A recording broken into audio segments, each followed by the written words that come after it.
Bonjour tout le monde. Alors, hier, on est arrêté au règle générale, bon, au test du diverteur et on a dit qu'il a un outil de test qui ressemble un peu au tester cup. Mais vous voyez là, c'est une galette ici avec des joints des joints d'étanchéité tout autour pour faire l'étanchéité. Et là, l'outil est bouché en bas et là, des trous latéraux pour laisser sortir le fluide de test. Alors, en fait, on le teste uniquement à 200 psi lors de son montage la première fois. On ne peut pas dire chaque 21 jours parce que la première phase ne va pas rester 21 jours. Mais si, bien sûr, là, logiquement, si on intervient sur le BOP, il faut refaire le test. Ça, c'est logique. Euh, En plus de ça, on utilise uniquement 200 psi. Le but, ce n'est pas de savoir s'il tient la pression, mais de savoir s'il est étanche seulement, parce qu'il n'y a pas une forte pression en surface dans le cas du gaz de surface, le shallow gas. Voilà. On passe à un autre type de test qu'on appelle l'inflow test. Bon, là c'est la traduction. C'est la traduction de l'IWCF. Il l'appelle test d'afflux. En fait, ça, c'est ce que vous trouverez dans les feuilles d'examen de l'IWCF. Mais là, la traduction est fausse parce que ce n'est pas un test d'afflux, c'est un test en dépression. C'est-à-dire, au lieu d'augmenter, d'appliquer la pression sur la barrière qu'on veut tester, on doit appliquer une dépression, c'est-à-dire une pression négative. Comment Pourquoi Voilà. Regardez cet exemple. Si vous posez par exemple un bouchon de ciment, un bouchon d'abandon par exemple, si vous voulez abandonner votre puits, vous posez ici un bouchon d'abandon, soit un abandon provisoire, soit un abandon définitif. Alors, lorsque vous placez un bouchon d'abandon,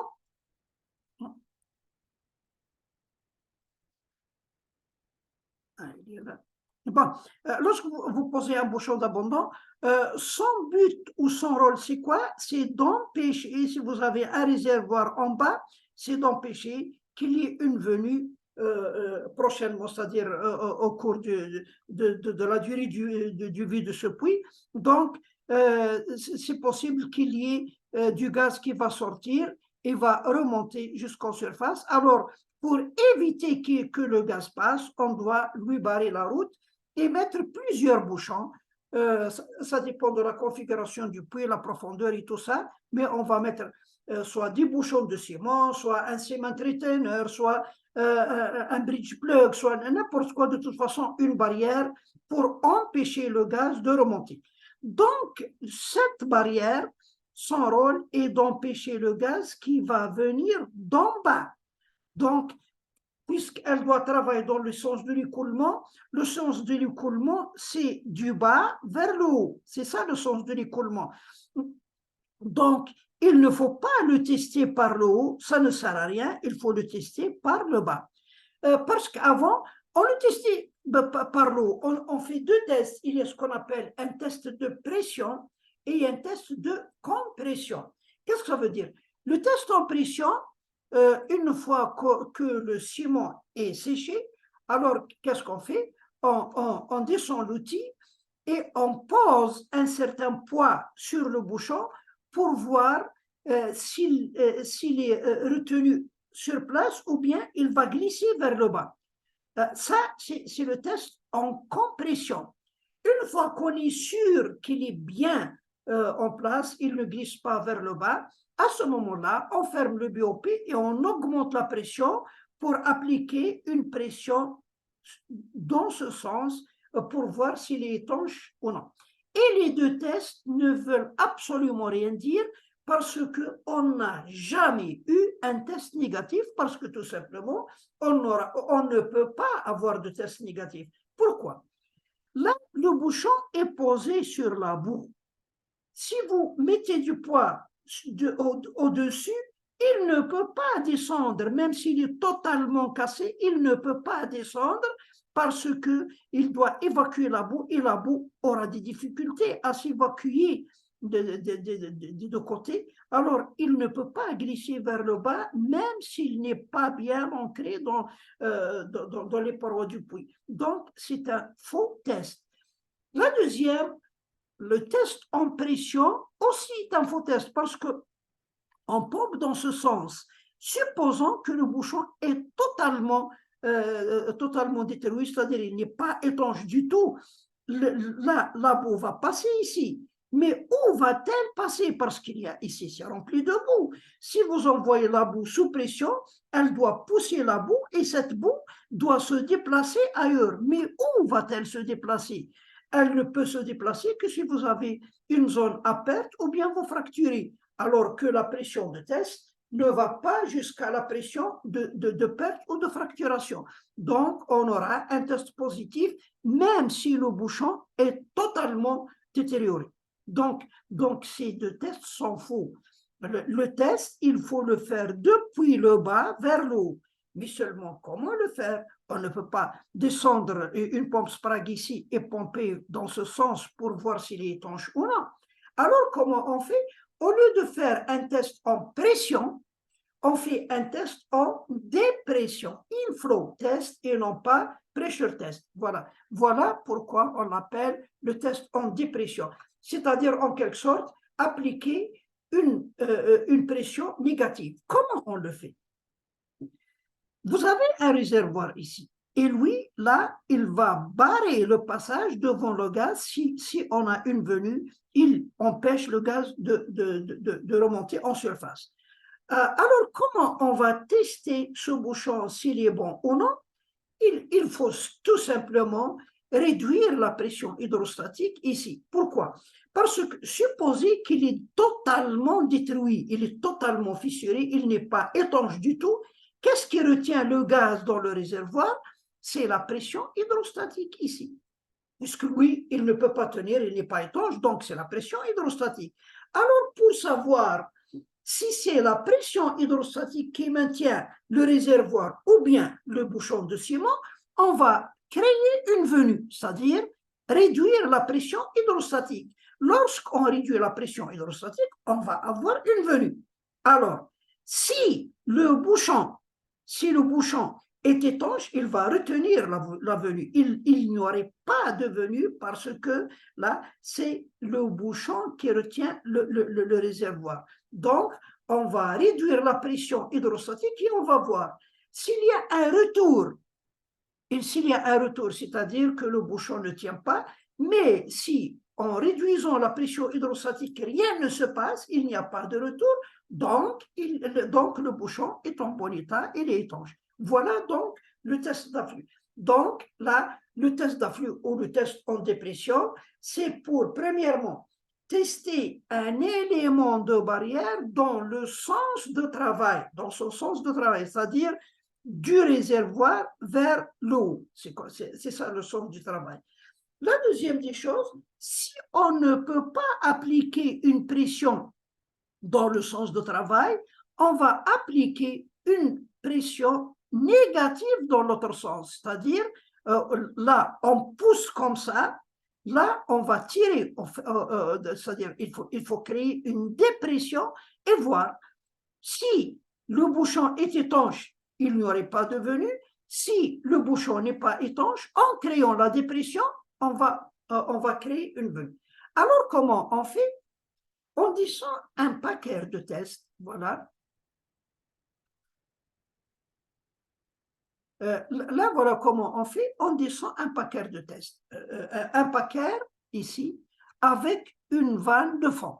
C'est un train de dire, c'est très simplifié. Il n'y a pas grand-chose. Il n'y a qu'un paquet et une vanne de fond. On n'a pas besoin des autres outils.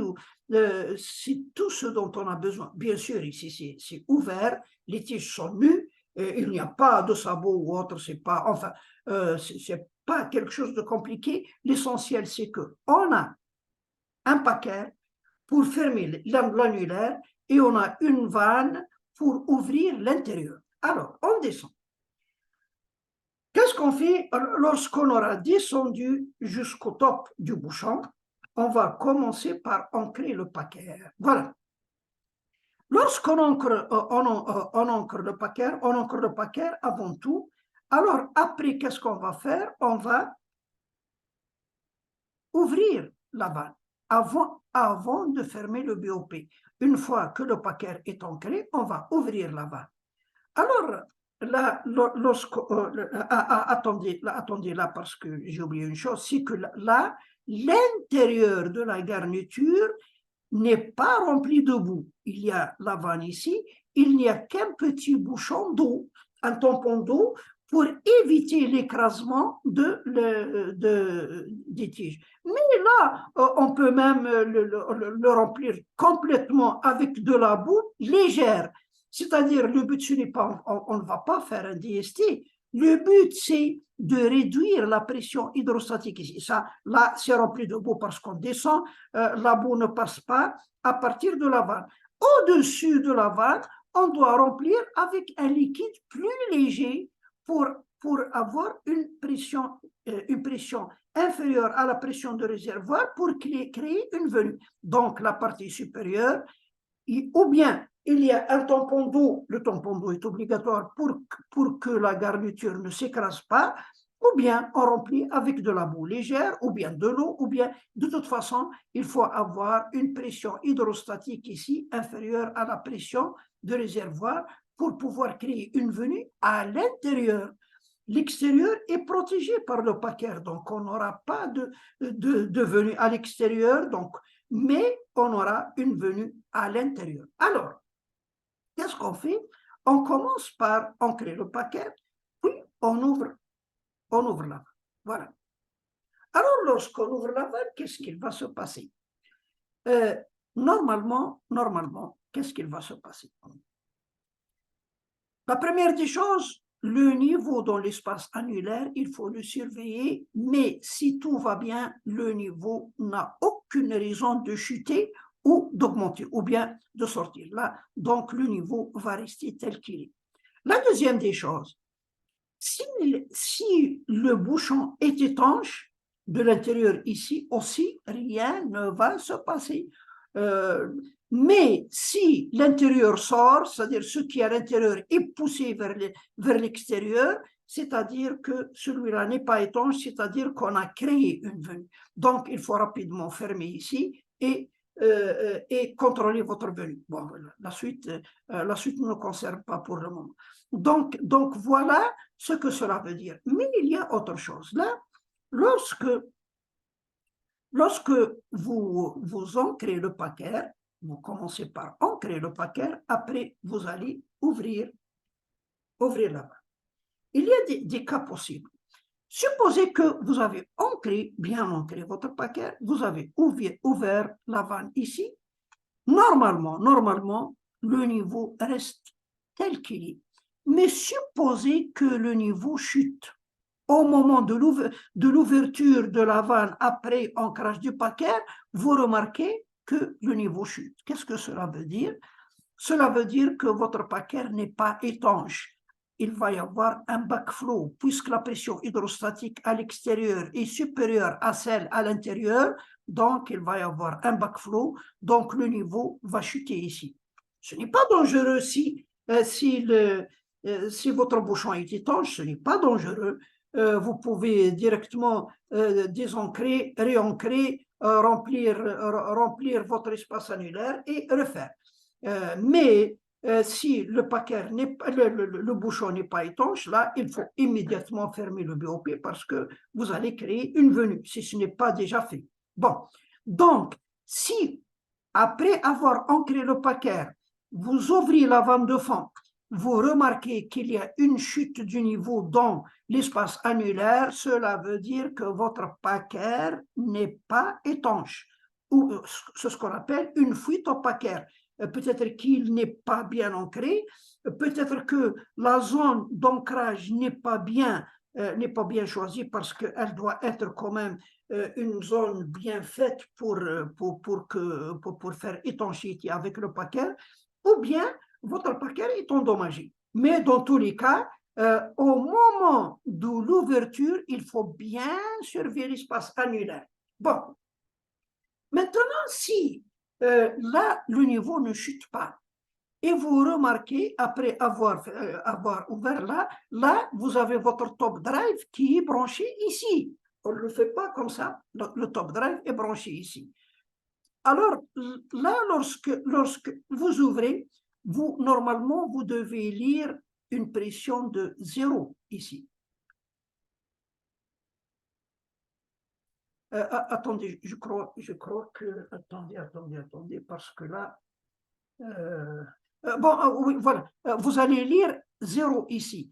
Si vous lisez 0, c'est-à-dire que votre bouchon est étanche. Mais si il y a ici, vous lisez de la pression, c'est-à-dire que vous avez créé une venue, c'est-à-dire que votre bouchon n'est pas étanche. Mais il y a un autre cas qui est un peu spécial et il n'existe pas dans tous les puits. Il existe dans les puits qu'on appelle haute pression, haute température, c'est-à-dire les puits très profonds. Alors, qu'est-ce qu'il se passe lorsqu'on ancre le paquet, on remarque qu'il y a un retour de l'intérieur et de l'extérieur, et à l'intérieur, la pression va augmenter. Alors, si la pression augmente, là, le paquet est ancré normalement, même si le bouchon n'est pas étanche, on n'aura pas de retour. Mais s'il y a un retour ici, s'il y a un retour, et là, à l'intérieur, la pression augmente, bon, si la pression augmente seulement, il n'y a pas de retour, c'est-à-dire que votre bouchon n'est pas étanche. Mais attention, les deux, c'est-à-dire il y a deux problèmes en même temps. Là, si la pression augmente ici et il y a un retour, puisqu'il y a un retour, si on ferme le BOP, on va avoir encore une pression dans l'espace annulaire. C'est-à-dire qu'on va avoir une pression à l'intérieur et une pression à l'extérieur. Normalement, si le paquet est bien ancré et le bouchon n'est pas étanche, nous allons avoir uniquement une pression à l'intérieur. On n'aura pas de pression à l'extérieur parce que le paquet est bien ancré. Si le paquet n'est pas bien ancré, vous allez avoir un backflow parce que la pression hydrostatique ici est grande. Vous allez avoir un backflow, donc le niveau va chuter. Mais là, le problème, c'est que le niveau va augmenter. Vous avez un retour. Attention, ça n'a rien à voir avec le réservoir. Ce n'est pas une venue. S'il y a un retour dans l'espace annulaire et la pression qui augmente à l'intérieur, c'est l'effet de la température. Parce que vous savez, là, lorsqu'on dit un puits, par exemple, au fond, quelle est la température, on dit d'une façon très simple, c'est 120, 130 degrés. Oui, mais attention, allez chauffer la boue à 120 degrés, vous allez voir ce qui va se passer. Ça devient de la vapeur. Une brûlure à 120 degrés, c'est une brûlure de 3e degré. Ce n'est pas aussi facile que ça. Donc, la boue, au fond, elle bouillonne. C'est-à-dire, en quelque sorte, il y a trop de vapeur. Et c'est cette vapeur, ce gaz qui se dégage, qui va, son volume va augmenter, il va pousser la boue qui va sortir par l'extérieur. Donc, si il y a un retour, sans lire la pression à l'intérieur du tige, s'il y a un retour, c'est-à-dire que c'est l'effet de la température. Donc, ce n'est pas inquiétant du tout. Donc, voilà l'inflow test ou bien le test en dépression. Donc, normalement, on descend.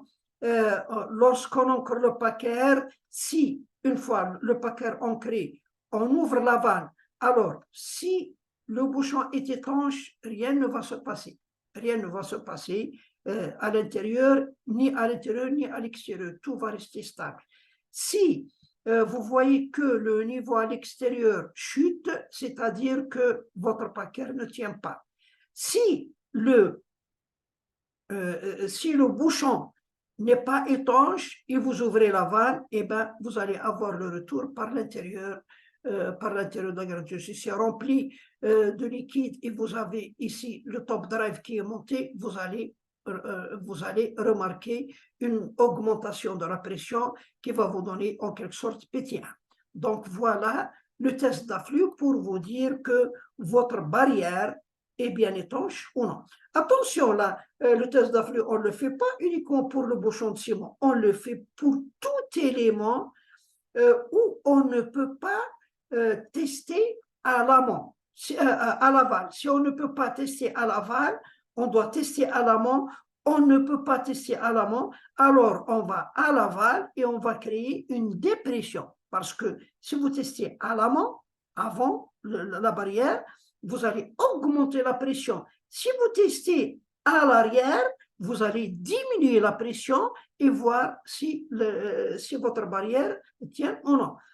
On peut le faire, par exemple, si vous avez un liner, il y a un paquet, vous mettez un paquet, vous le testez aussi en inflotest, c'est-à-dire pour être sûr que le paquet tient, parce que le paquet, il va tenir la pression qui vient d'en bas. La même chose, vous posez votre paquet de test ici et vous créez une dépression pour voir si votre paquet tient ou non. Si vous avez par exemple ici un tubage et vous voulez savoir, parce qu'il y a un réservoir derrière, vous voulez savoir s'il tient ou non, et bien vous ancrez votre paquet plus haut et vous allez faire un test en dépression pour voir si votre tubage tient de ce côté ou non. Donc là, l'inflotest, c'est le test en dépression. C'est pour tester un élément de barrière dans le sens, le tester en dépression dans c'est-à-dire le sens contraire. Si on ne peut pas le faire dans le bon sens, c'est-à-dire le sens de l'écoulement, si on ne peut pas le faire, on va aller dans l'autre sens et on va faire un inflow-test. Voilà donc l'inflow-test. Il y a ce qu'on appelle le drawdown test. Là, le drawdown test permet de s'assurer que l'unité Koomey fonctionne correctement. Parce que là, au début, lorsqu'on on met en place l'unité Koomey, lorsqu'on monte la première fois les BOP, on met les BOP sur place, on doit monter l'unité Koomey. C'est à ce moment-là où on commence à faire comment s'appelle, la précharge avec de l'azote et après on va la charger et tout ça. Lorsqu'on précharge avec l'azote, il faut s'assurer que les membranes sont en bon état. C'est-à-dire, on doit remplir les membranes avec de l'azote jusqu'à 1000 psi. On attend quelques minutes et on doit revenir sur toutes les membranes. Il faut revoir est-ce qu'elles ont tenu la pression de 1000 psi ou non. Si une membrane, vous voyez que dans une bouteille, la pression a chuté de 1000 psi, par exemple, à 700 psi, c'est-à-dire que la membrane ne tient pas, elle est trouée, donc il faut la remplacer. Voilà. Mais pendant le forage, vous ne pouvez pas isoler l'unité Koomey et la tester, c'est contraire à la sécurité, mais on peut la tester, c'est-à-dire en quelque sorte, sans la débrancher. Comment on fait? C'est ce qu'on appelle le drawdown test. Donc, il permet de s'assurer que l'unité de commande des opérateurs, c'est-à-dire l'unité Koomey, fonctionne correctement. Quand est-ce qu'on le fait? La première installation des BOP, lorsqu'on installe le BOP, bon, la première, on doit être sûr que la pression de précharge est correcte, et après, lorsqu'on aura atteint la pression de service, c'est-à-dire la pression de travail plutôt 3000 psi, on doit faire le drawdown test pour s'assurer que tout marche bien. Après chaque réparation sur l'unité, comme les pompes ou les BOP, si vous intervenez sur l'unité, il faut refaire le drawdown test, ou bien 6 mois après le dernier test. Si vous avez fait un test pour une certaine raison, maintenant, il faut attendre 6 mois, si vous êtes toujours en activité, pour refaire le test. Voilà donc le drawdown test. Comment on le fait? Il faut positionner une tige dans les BOP. Bon, une tige ou une longueur, de toute façon, ça doit, c'est-à-dire il faut descendre des tiges tout le long des BOP qui vont traverser tous les BOP. Isoler les pompes en disjonctant l'électricité et en fermant la vanne d'arrivée de l'air. Là, dans l'unité Koomey, il faut isoler les pompes. Les pompes ne doivent pas se déclencher. Elles doivent rester à l'arrêt pendant le test pour voir si ça marche bien. Alors, enregistrer la pression accumulateur initiale. Bon, là, c'est une erreur. Bon, enregistrer la pression accumulateur initiale. Normalement, vous devez lire 3000 psi jusqu'à la pression minimale, par exemple 2700 psi.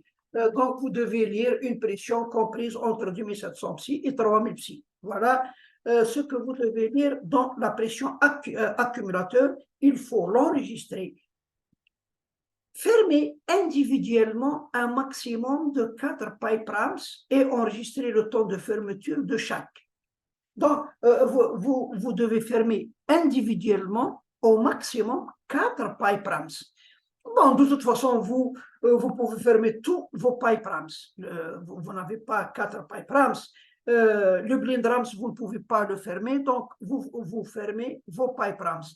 Il y a quelques-uns qui disent, là, si vous n'avez pas, par exemple, si vous avez 2 pipe ramps ou bien un seul pipe ramps, alors vous fermez le pipe ramps, après, vous l'ouvrez et vous le fermez. Le fait de l'ouvrir et le fermer remplace le blind ramps, parce que c'est à peu près ça. Mais de toute façon, l'API dit fermer individuellement un maximum de 4 pipe ramps. Donc, vous fermez vos pipe ramps sans le blind ramps. Mais si vous voulez être plus juste, il est préférable de fermer, c'est-à-dire vous fermez un BOP à ramps, vous l'ouvrez et vous le refermez. Le fait de l'avoir ouvert, c'est-à-dire en quelque sorte, c'est un remplacement du blind ramps. Voilà. Enregistrer le temps de fermeture de chaque. Là, parce que le temps de fermeture, c'est-à-dire le temps de fermeture, gardez ça en mémoire, c'est que là, pour le pipe ramps, quel que soit le diamètre, c'est 30 secondes. 30 secondes, attention, pas l'ouverture, la fermeture, les BOP à ramps, quel que soit leur diamètre, doivent se fermer au maximum en 30 secondes. Ouvrir les HCR et enregistrer le temps d'ouverture de chaque. Après, fermer le BOP annulaire et enregistrer le temps de fermeture. Voilà. Le BOP annulaire, lui, si vous avez un BOP annulaire de diamètre inférieur à 18 3 quarts, 18 3 quarts, s'il est inférieur à 18 3 quarts, le temps de fermeture est de 30 secondes comme le BOP à ramps.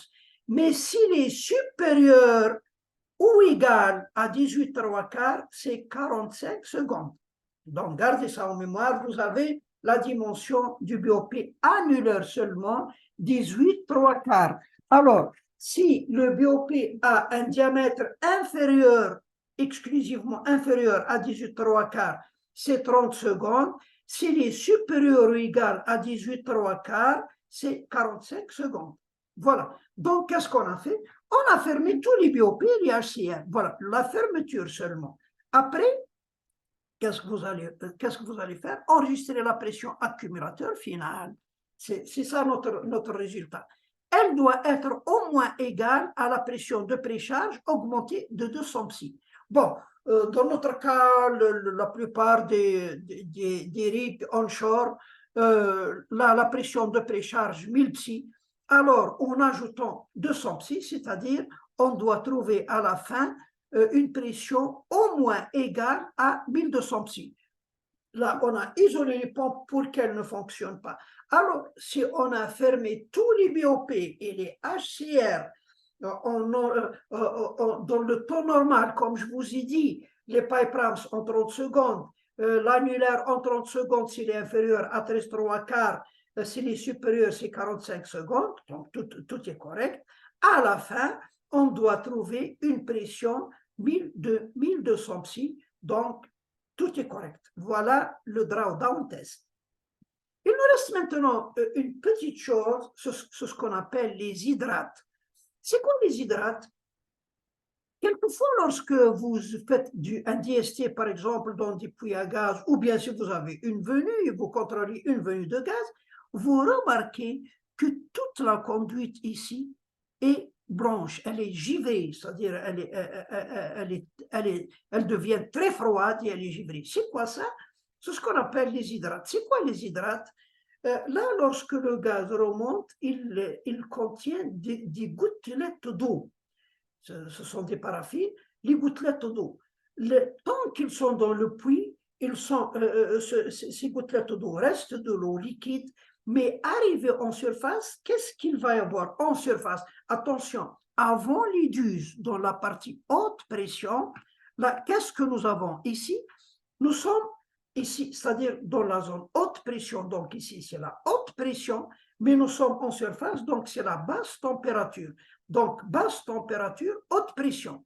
À ce moment-là, lorsque la pression est haute et la température est basse, ces gouttelettes d'eau deviennent des glaçons. Ces givres deviennent des glaçons, c'est ce qu'on appelle les hydrates. Et puisqu'elles deviennent des glaçons, elles vont obturer, elles vont carrément boucher toute cette conduite et nous empêcher de continuer.